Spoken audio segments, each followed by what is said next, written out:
अस्सलाम वालेकुम वरहमतुल्लाह। अस्सलाम वालेकुम सर।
अभी सारे लोग आ गए। कितने लोग होंगे?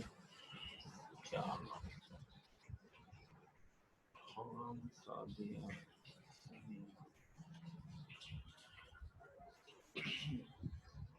बाकी लोग आ रहे हैं जी। वेट करना है या स्टार्ट करें?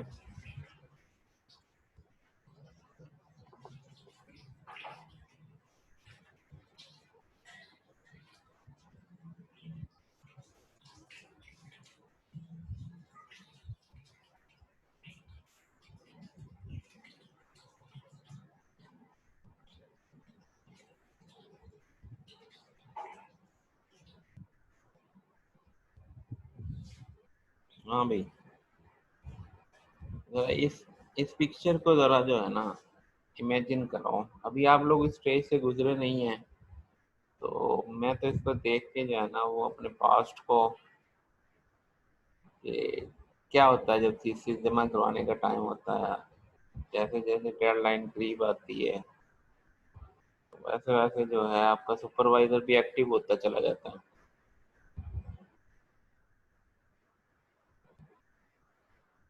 जब वो हल्का सा कहता है जी ये कर लो, और आपको पता है कि इस ये करने में जो है वो 100 पेज इफेक्ट होंगे, मेरी हालत कुछ ऐसी हो जाएगी। यहाँ पे तो ये बड़ा खुश हो रहा है जी, फाइनल डॉक्यूमेंट तैयार हो गया। अब जब वो चक्कर काटना शुरू करता है तो हालत गैर होनी शुरू हो जाती है। लास्ट तक पहुँचते पहुँचते जो है ना,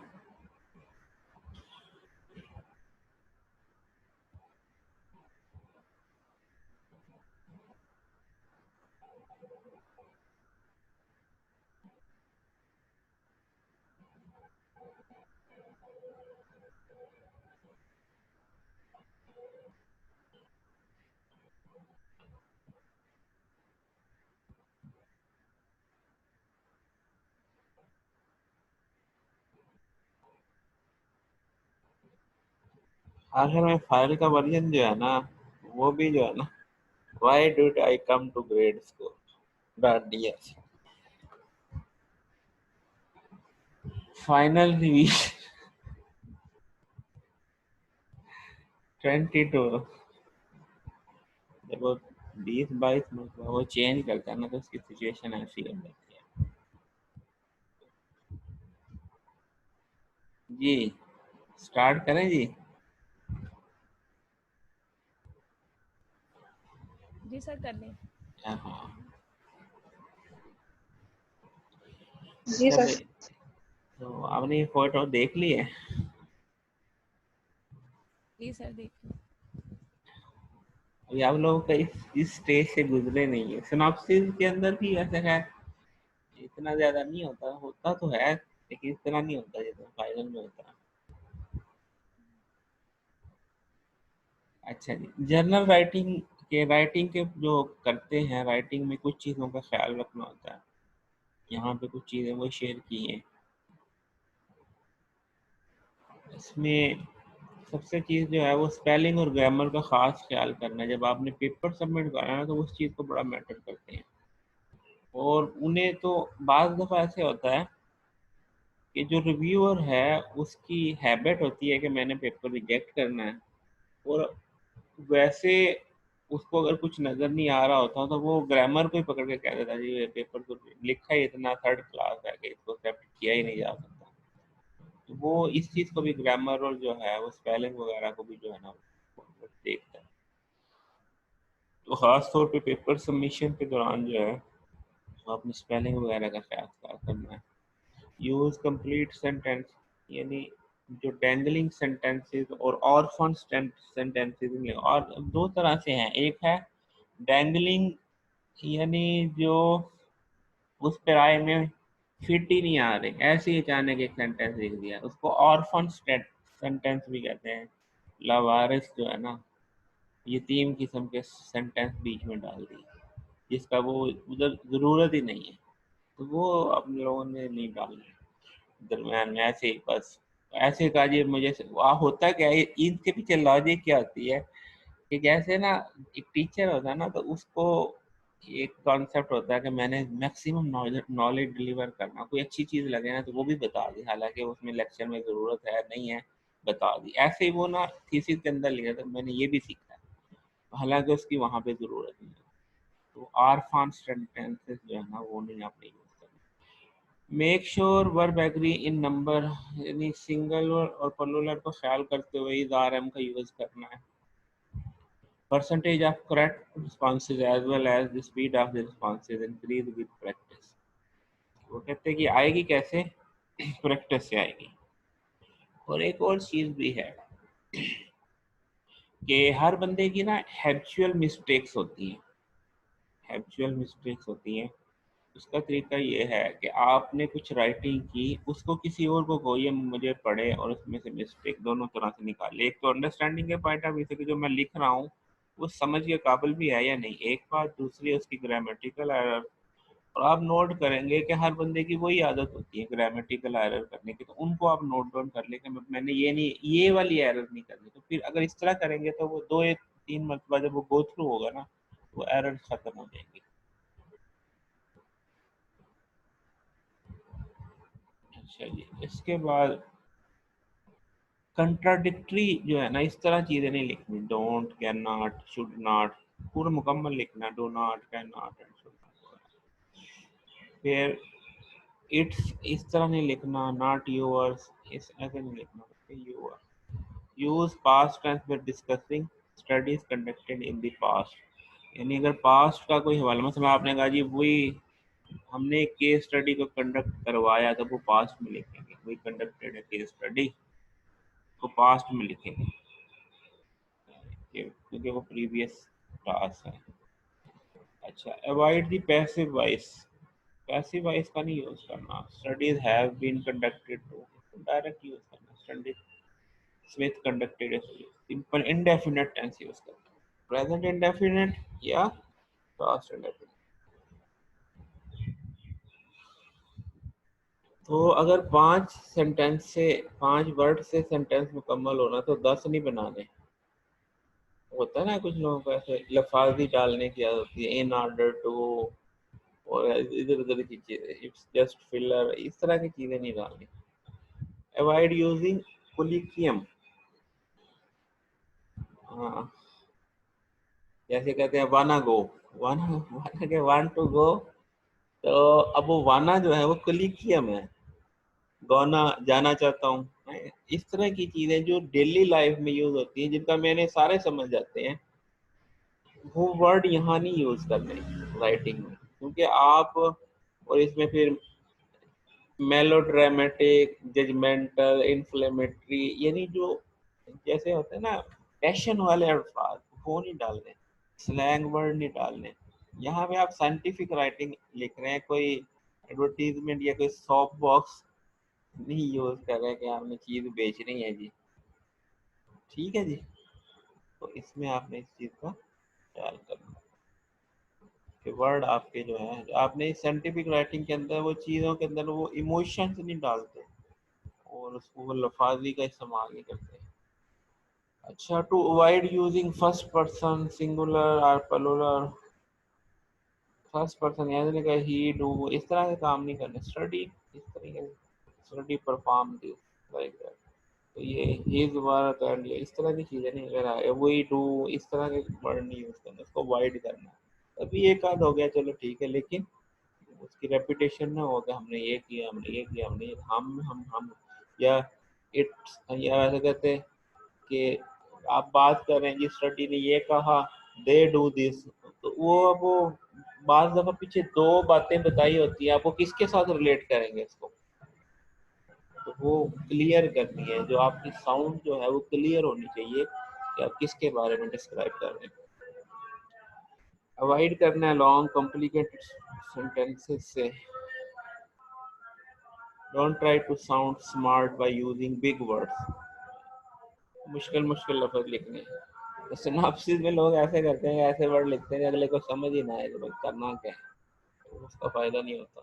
वहाँ पे तो स्ट्रेट फॉरवर्ड समझ नहीं लगे तो उसको कहते हैं जी दोबारा लिख के लाए, सही नहीं। Don't put information other than citation in parentheses।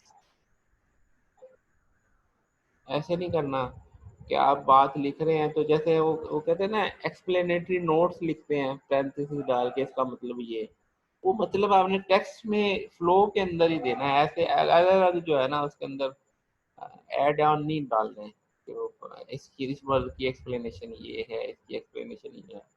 Explanation ही फिर चलनी शुरू हो जाएगी। Don't use since when you mean because. Since में तो वो पैसेज ऑफ टाइम का होता है, तो सिंस नहीं यूज करना, बिकॉज यूज करना है।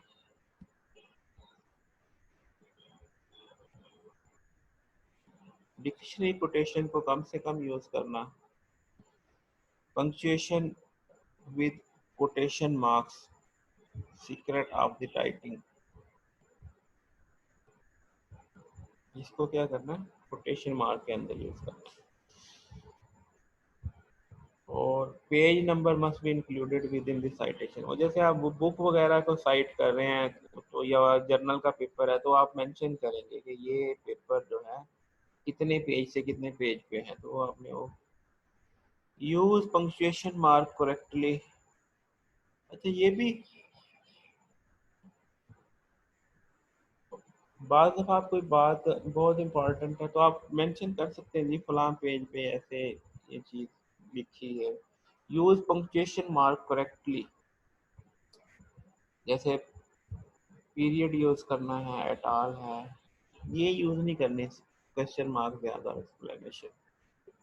आर क्यू के अंदर तो चलो ठीक है यूज करते हैं क्वेश्चन मार्क, अदरवाइज ज्यादा वहाँ पे रीडर के लिए क्वेश्चंस नहीं छोड़ने।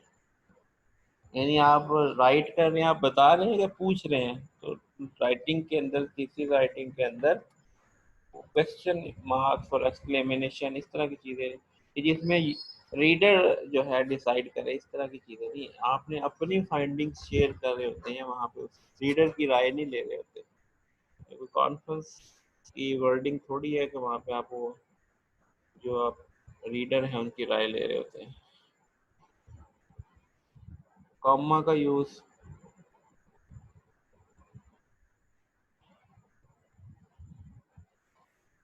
तो कॉमा का यूज जो है एक स्टेटमेंट मुकम्मल होती है या दरमियान में कुछ एक्सप्लेनेशन होती है।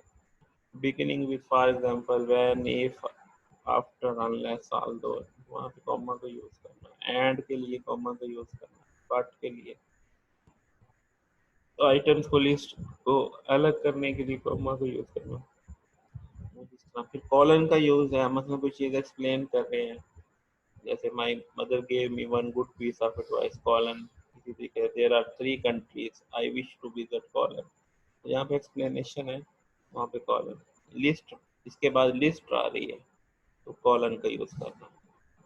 ठीक है, तो फिर कुछ जगह पे सेमी कॉलन का use, to link independent clauses, join by coordinating conjunction and only if those independent clauses are closely related।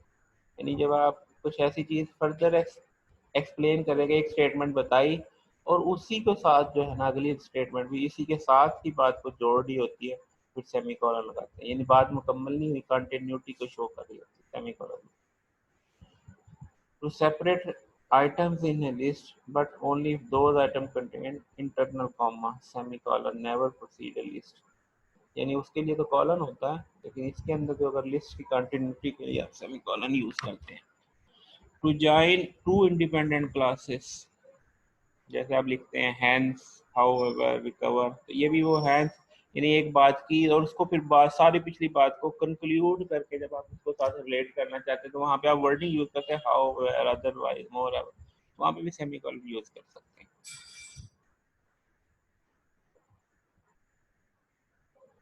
Commonly misuse words,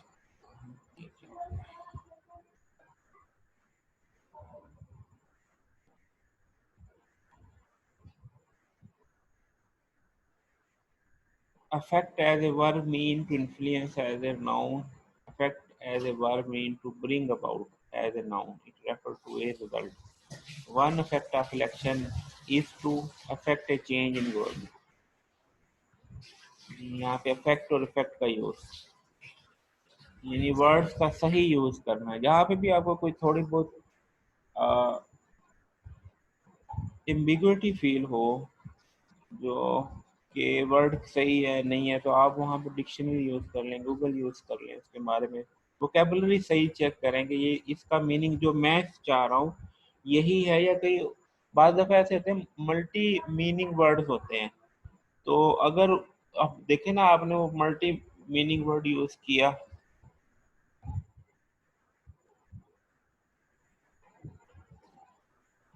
तो इसका मतलब है कि आप रीडर को कंफ्यूज कर देंगे फिर, क्योंकि उसने अब आपको उसने अपनी वोकैबुलरी के मुताबिक ही चलना है। आप दोनों मीनिंग है तो वो किसी और जगह पे इस चीज़ का भी ख्याल करना है कि वो जू मानी बातें ना बनती हों, तो उससे आपका कॉन्सेप्ट खराब होगा, उसकी अंडरस्टैंडिंग गड़बड़ होगी।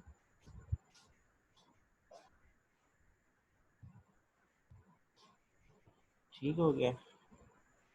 उसके बाद abbreviations, define any abbreviation we will be using the first time, it then may be use abbreviation the rest of this. अब ये भी कॉमन मिस्टेक है कि आप एब्रीविएशन यूज करते हैं। इसमें ना दो मिस्टेक होती है, एक तो ये होता है कि एब्रीविएशन का यूज करना शुरू कर देते, डिफाइन करते नहीं है, एक ये, और दूसरी मिस्टेक ये है बार बार एब्रीविएशन को डिफाइन करते रहते हैं, तो ये भी गलत है। इसमें डिपेंड करता है कि अगर फर्ज किया पहले चैप्टर में एब्रीविएशन यूज हुई, अब आप हमने जो है 2-3 चैप्टर के बाद कहीं पे दोबारा यूज करना है, तो वहाँ पे बेहतर है कि जब नया शुरू हो तो वहाँ पे दोबारा डिफाइन करें। क्यों? आपको रीडर हो सकता है भूल चुका है कि उसने 2 चैप्टर पहले ही एब्रीविएशन, तो वो यानी असल में तो फैसिलिटेट करना होता है यूजर को, लेकिन फैसिलिटेशन बोरिंग नहीं करनी होती कि वो बार बार एब्रीविएशन भी पढ़ता रहे और उसकी डेफिनेशन भी पढ़ते रहे, तो वो बोर होगा। उस चीज़ से बचना, तो वो इतना भी ख्याल करना कि अगर वो उसने बहुत पहले पहले चैप्टर में देखी थी, अब आप तीसरे चौथे चैप्टर में आ गए, तो वहाँ पे दोबारा डिफाइन करते हैं पहले स्टार्ट में जहाँ पे पहली दफ़ा, फिर उसके बाद उसको एब्रीविएशन ही यूज़ करें। और बहुत ज़्यादा एब्रीविएशन भी ना डालें, उससे भी जो है वो रीडर कंफ्यूज होता है। जो ज़्यादा ज़रूरी है, और ज़रूरी इस लिहाज से कि अब एक चीज़ बार बार यूज़ हो रही है तो उससे जो है उसका साइज बढ़ता है, तो वहाँ पे एब्रीविएशन यूज कर सकते हैं। और फिर ये कुछ एब्रीविएशन है जैसे एटसेट्रा, आई ई जी, इनको ब्रैकेट के अंदर यूज़ करें, ऊपर ना करें यूज़। फिर इसी तरीके से use and only in parenthetical citation, यानी इस तरह की साइटेशन हो ना जैसे स्मिथ एंड जोन्स, तो वहाँ पे तो ये एंड यूज़ हो सकता है। यहाँ पे वैसे जो है अगर आपने सेंटेंस के अंदर देना तो फिर आप एंड को वर्डिंग में देंगे, यानी पैरेंथेसिस के अंदर ये वाला एंड यूज़ हो सकता है, और वरना आपको वर्डिंग के अंदर ऐड देंगे। सेंटेंस के अंदर इस तरह का ऐड यूज नहीं करना।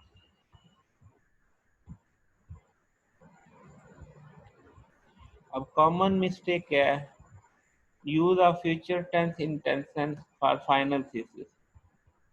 तो फ्यूचर टेंस का यूज करने का मतलब है ये आपने किया नहीं है, करेंगे, तो वो अगर फ्यूचर टेंस यूज करेगा तो फिर तो रीडर हर यही समझेगा इसने ये भी नहीं किया, ये भी नहीं किया, ये भी नहीं किया, सारा कुछ तो फ्यूचर में करना है, तो फिर ये इसको किस चीज़ से वैल्यूएट करें? Use of we and I, we और आई यूज नहीं करते, वी डू दिस ये नहीं। Self citation except for previous completed work which are not outcome of the current thesis. Self citation except for previous completed work, मतलब आपने एक काम MS में किया है, वो मुकम्मल हो चुका, तो उसको आप सेल्फ साइट कर सकते हैं। और अगर आपका मतलब आपका ये करंट ही वर्क है, फर्ज किया आपके पहले आरक्यू में आपने ये चीज़ प्रूव की, पेपर भी छाप लिया, तो इस उसको नहीं आपने यहाँ पे सेल्फ साइट करना, क्योंकि वो करंट वर्क ही हुआ ना। फिगर टेबल नॉट रेफर्ड, के फिगर डाल दी है, उसको कहीं पे डिस्कस ही नहीं किया, रेफर ही नहीं किया, तो वो किस पर्पज के लिए फिर फिगर, अगर आपने उसको डिस्कस ही नहीं किया। और ये भी कॉमन मिस्टेक लोग करते हैं कि बड़ी अच्छी फिगर डालते हैं, उसमें थोड़ी सी एक्सप्लेनेशन भी हो तो बात समझ में आ जाती है, कहते हैं वैसे फिगर सेल्फ एक्सप्लेनेटरी है, डालने की क्या जरूरत है, तो फिर वो एरर है, मिस्टेक है, ये रेफर ना करना। और फिर फिगर और टेबल का टाइटल अप्रोप्रिएट ना होना, फिगर कुछ कह रही है, टाइटल कुछ और कह रहा है, ऐसे भी गलती। No source provided for figure directly taken from other figure table. अब बाज़ दफ़ा आपकी फिगर जो है आपने कहीं और से ली होती है, तो आपको मेंशन करना होता है कि आपने अडेप्ट की है, अडॉप्ट की है। अडेप्ट का मतलब है कि आपने उससे इंस्पायर होकर नहीं बनाई है, और अडॉप्ट का मतलब है एज इट इज वही ली है। ठीक है, तो जो अगर इस तरह का हो, किसी और के काम से कोई फिगर आपने उठाई है, तो आप उसको मेंशन करेंगे, सोर्स मेंशन करेंगे। फिर in appropriate number of section more than 4 level, इतनी डेप्थ नहीं करना है। अब 1.1 है, फिर 1.1.1 है, फिर 1.1, वो 4 से डेप्थ ज़्यादा नहीं देनी levelling. In appropriate representation of algorithm method और मैकेनिज्म प्रोटोकॉल, एल्गोरिथम को सही प्रेजेंट ना करना, मेथड को, मैकेनिज्म को, प्रोटोकॉल को। क्वेश्चन सेंटेंसेस, ये नहीं, वो ये भी है कि आप दरमियान में आप तो प्रेजेंट कर रहे हैं, तो वहाँ पे वो क्वेश्चन नहीं छोड़ने उसके लिए, रीडर के लिए। अनडिफाइंड वेरिएबल, एक्रोनीम्स, ये नहीं डालने, इनसे भी अवॉइड करना। ठीक हो गया जी। अच्छा,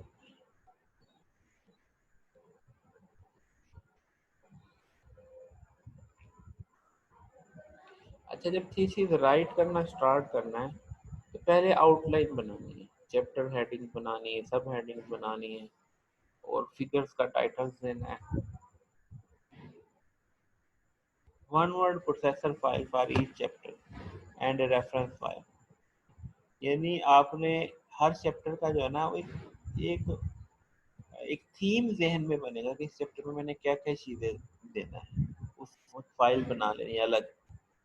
word processor file for each chapter and reference file, और उसकी रेफरेंस फाइल भी अलग मेंटेन करनी।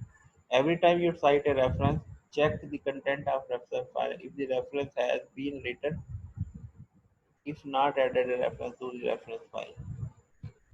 तो वो भी साथ साथ चेक करना है कि आपने एक रेफरेंस दिया है, उसके पीछे भी है कि नहीं, सिर्फ यहीं दे दिया। तो बेहतर है कि आप वो एंड नोट वगैरह या कोई और जो है वो यूज़ करेंगे, तो फिर ये मिस्टेक नहीं होंगी। अदरवाइज जो आप मैनुअल कर रहे होते हैं ना, तो उनके यही होते हैं, रेफरेंस दिया तो पीछे नहीं मौजूद, पीछे दिया तो यहाँ यूज़ नहीं किया, इस तरह के काम होते हैं। स्टार्ट राइटिंग ऑन सब heading that you think is easy. When you complete this, it can be motivating factor to start another section. बाज़ दफ़ा ऐसे होता है कि आपको सारा थीम तो समझ नहीं आ रहा होता, तो आप फिर सब हेडिंग से शुरू कर लेंगे, फिर वो सब हेडिंग मिल के जो है वो आपकी एक हेडिंग मुकम्मल हो जाती है। Write every day, no matter how much you write, रोज़ाना लिखें, उससे ये होगा। अब एक और चीज़ है कि इसकी मिसाल ऐसे ही है, ये नॉन टेक्निकल मिसाल है लेकिन है ठीक। जैसे जन्नत है ना, इंसान को जन्नत से निकाला गया, ठीक है, अगर तो वो जन्नत को याद करता रहेगा ना, तो फिर वो कभी नहीं भूलेगा। वो हर वक्त उसी की फिक्र में रहेगा, मैंने कैसे वापस जन्नत में जाना। तो अगर वो भूल जाएगा ना, तो फिर वो भूल ही जाता है। यहाँ पे थीसिस राइटिंग में भी ये है कि अगर आप लोग बेशक खुद इसको तो आप लोगों का इसका एक्सपीरियंस हो गया होगा कि अगर आप रोजाना चाहे एक लफ्ज भी सीखते हैं, तो वो जो एक स्ट्रेस है ना उसकी, रिसर्च की, वो आपके जहन से नहीं निकलती। यानी ऐसे नहीं होता कि आप रिसर्च से दूर हो गए, आप हर लम्हा जो है अपनी रिसर्च के मतलब ही सोच रहे होते हैं, और जैसे ही मौका मिलता है आपको नई चीज़ें, आपको आइडियाज आ रहे होते हैं। इसलिए जो कुछ भी पढ़ते हैं, ये राइटिंग का प्रोसेस तो पहले दिन से स्टार्ट हो जाता है। किस तरह? वो ऐसे ही कि जब आपका कुछ छवि बननी शुरू हो जाती है कि मैंने क्या करना है, तो आपके पास राइट पढ़ते हुए कुछ ना कुछ चीज़ ऐसी मिलती है जो आप समझते हैं कि ये मेरे थीसिस के अंदर यूज होगा, तो उसको आप राइट कर लें। जब इस तरह के ये छोटे छोटे चंक की कलेक्शन आपके पास बननी शुरू हो जाती है ना, तो जब आप एक्चुअल में राइटिंग शुरू करते हैं, थीसिस की राइटिंग शुरू करते हैं, फिर ये आपके काम आती है। और फिर चूंकि ये आपकी अपनी वर्डिंग में लिखा होता है, तो फिर आपको वो मसला भी नहीं होता प्लेजरिज्म का, आपने जस्ट फिर इसको इंक्लूड करना होता है। तो रोजाना कुछ ना कुछ लिखें, जो भी चीज़ आपको कारआमद लिखती है हो और ना हो, तो आपका लिटरेचर रिव्यू ही डेवलप हो रहा होता है कि आपको लगता है कि ये चीज़ जो है मेरे आइडिया के रेलेवेंट है, उसको लिख लें, उसका रेफरेंस डाल दें। ठीक है। फिर यही चीज़, यही जो आपका कलेक्शन बैंक होता है ना, ये आपको बाद में पेपर राइटिंग में भी बड़ा काम आता है कि आप पेपर लिख रहे हैं तो अब आपको साइटेशन की ज़रूरत पड़ती है, तो आपके फिर यही छोटे छोटे चंक जो है आपके पेपर के पार्ट बन जाते हैं। अब वहाँ पे क्योंकि रेफरेंस भी दिया होता है, फिर आपको ढूंढने की जरूरत नहीं पड़ती। ठीक है जी।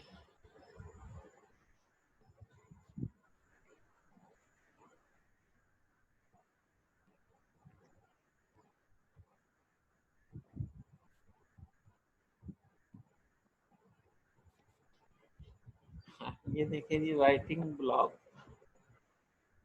To becoming a better writer. ये देखिए, more, even more than that, right.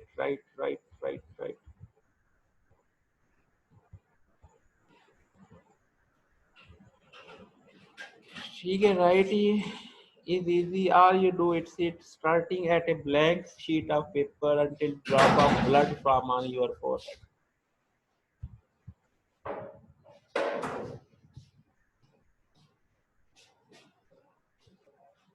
अच्छा, ये चीज बड़ी इंपॉर्टेंट है, always keep a notebook handy. वजह क्या है इसकी? अच्छा, ये जो होते हैं ना आइडियाज जो होते हैं ना, ये भी ब्लेसिंग ऑफ गॉड होता है। अब देखो, अगर तो आपकी सोच हर वक्त रिसर्च की होगी ना, तो फिर आपके जहन में आइडियाज आते रहेंगे।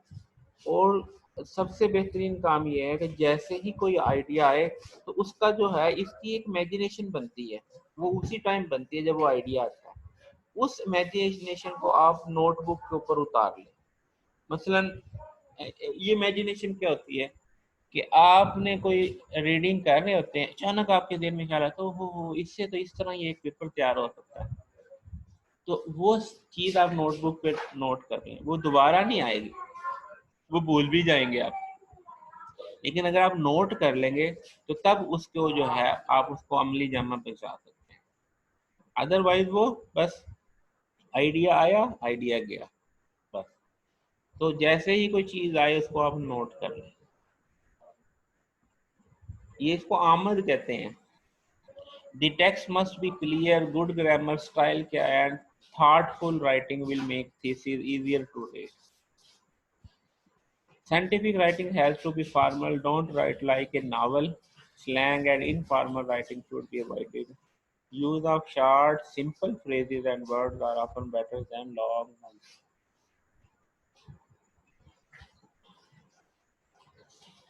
Dissertation anxieties.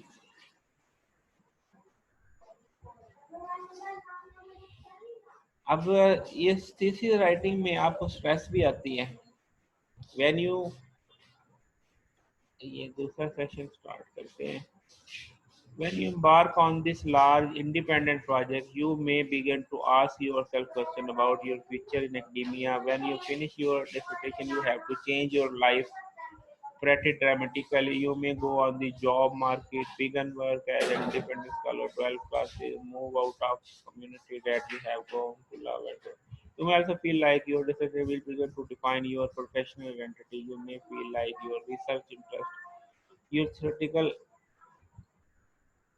skill as writer may also be evaluated by this first piece of serious scholarship. तो ये स्ट्रेस वगैरह को भी जो है वो मेंटेन करना है. This essence of dissertation is critical thinking, not experimental data analysis and concept are key. Critical thinking and dissertation concentrate on principle. It states the lesson learned and not merely the fact behind them. यानी इसमें जो main है critical thinking और lesson learn पे है, ना कि सिर्फ एक्सपेरिमेंटल रिजल्ट को दिखाना, एनालिसिस को दिखाना, कॉन्सेप्ट्स को दिखाना, फैक्ट्स को दिखाना. इसको जो है